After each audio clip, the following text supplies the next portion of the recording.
So what's up mga ka-treasure, nandito tayo sa Alabang Town Center for our hobby store review. Let's visit this Lego store. Pasok tayo sa loob. Let's G. Ayan, nandito na tayo sa loob ng store.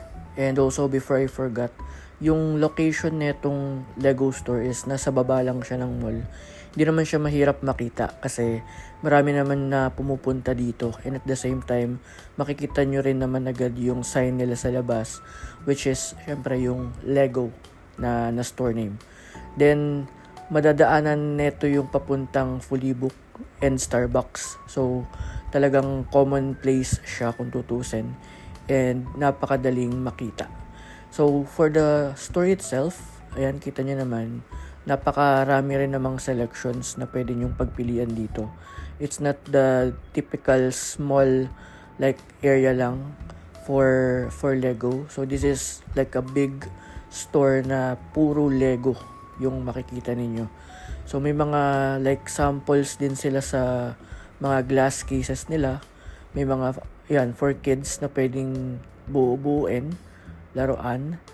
Yan, so hindi siya like against sa mga kids kung tutusin. So welcome dito yung mga toddlers or yung mga batang at least like 5 to 7 na medyo alam niyo na makukulit pa, di ba? So it is really welcoming and talaga namang matutuwa rin yung mga bata.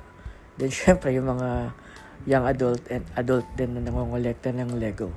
So napakarami dito, iba-ibang klase, iba-ibang variant from cartoons, from movies, Marvels, like ayan yung City Lego na variant, mga exclusives, mga talaga namang mamahalin, not that expensive and medyo mura.